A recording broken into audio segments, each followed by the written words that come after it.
Welcome back to my channel. Today we're going to do some more parallel line development. We're going to do some gored elbows. We're going to do a 2-piece 45, and we're also going to do a 3-piece 90, and I'll show you the math and how to divide it up. I'm also working on a cornice problem for a subscriber. I'll leave the image up at the end of the video, but here's an example of what it looks like. I hope everybody's enjoying the content. Please like and subscribe. And with that, let's get into the video. Okay, so we're going to start out with the easiest of elbows to make. We're going to make a 4-inch 45. You can use this method to make a roof flashing also. If you had to, you would just change the angle. So we'll do a 4-inch elbow with a 4-inch throat. So the first thing we want to do is start on a baseline, and we want to mark out our 4-inch throat and our 4-inch diameter. Next thing we want to do is mark out our radius. Try not to break your pencil in the process.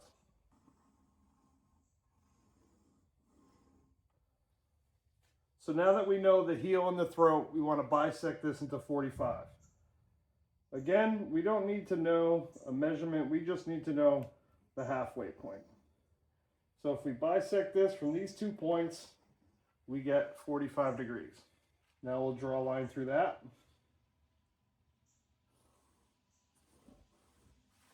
And we know we have 45 degrees here. But now we have to find the center line, so we're going to bisect it again. Again, more than halfway.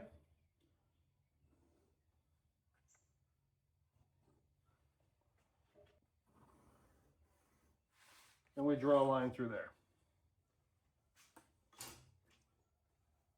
So now we know where 45 degrees sits. I'm going to erase these lines just so we don't confuse everything. So now we simply want to bring these lines up.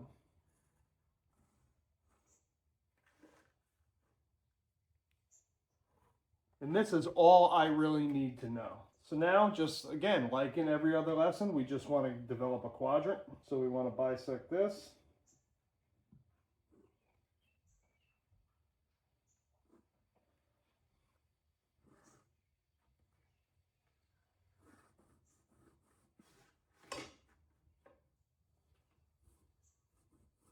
We want to bring that line all the way through. Now that I know the radius, we're going to draw out the quadrant.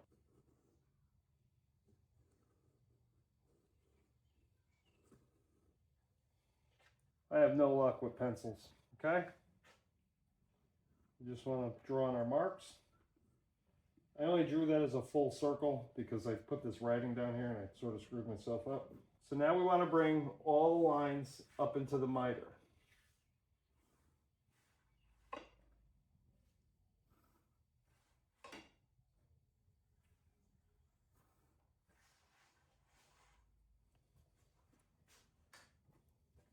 And we are going to label these 1, 2, 3, 4, 5, 6, and 7.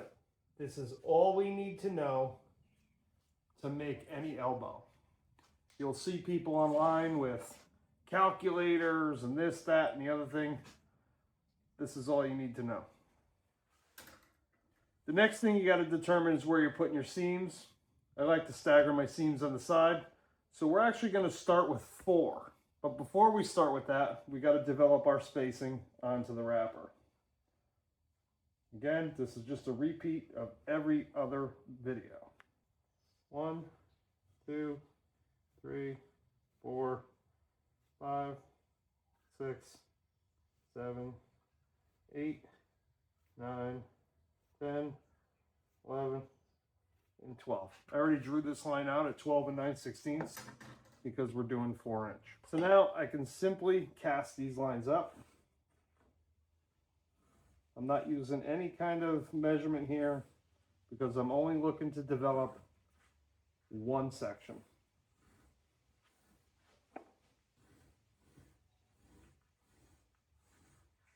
And again, don't forget, we have to add a seam allowance. So how we number this, you can go this way, you can go that way, it doesn't matter, but we know we want the seam on 4. So I'm just going to go to the right.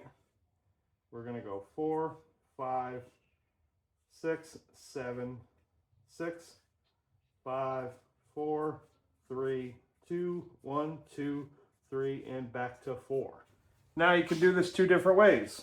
If you're making a very large elbow and you can't use a square or anything else, you can just take these numbers and move them over with a divider. Or you can just use the square and bring them in. I can just come over and I can find 4 and 4, 5, 6, 6, 7, 3,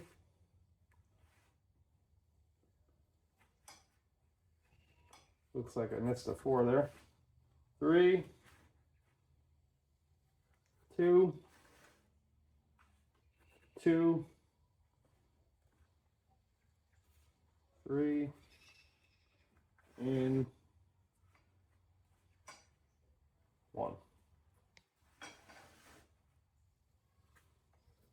This is all we need to know to make just about any elbow. You'll see people online that will say, you got to bring these lines up, they got calculators, you got to double this. You don't need to know any of that. In order to make any elbow, you just need this one angle in these points. You don't have to go crazy and lay this whole thing out. So the last thing we want to do is connect all our points.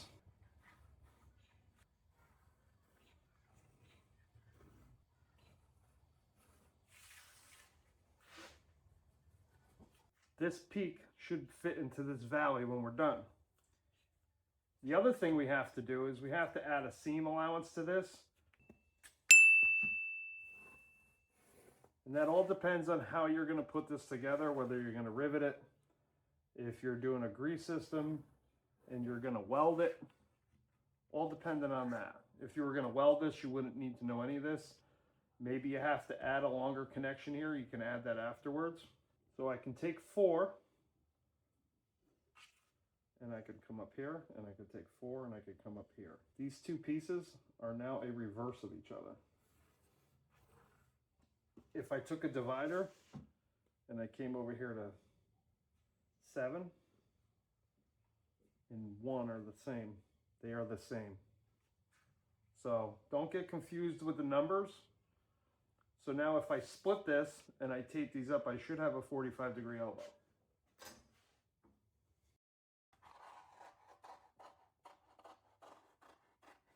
Again, I didn't put a seam allowance on the end of this. We are going to make one of these. But I just wanted to start out with some easy lessons first.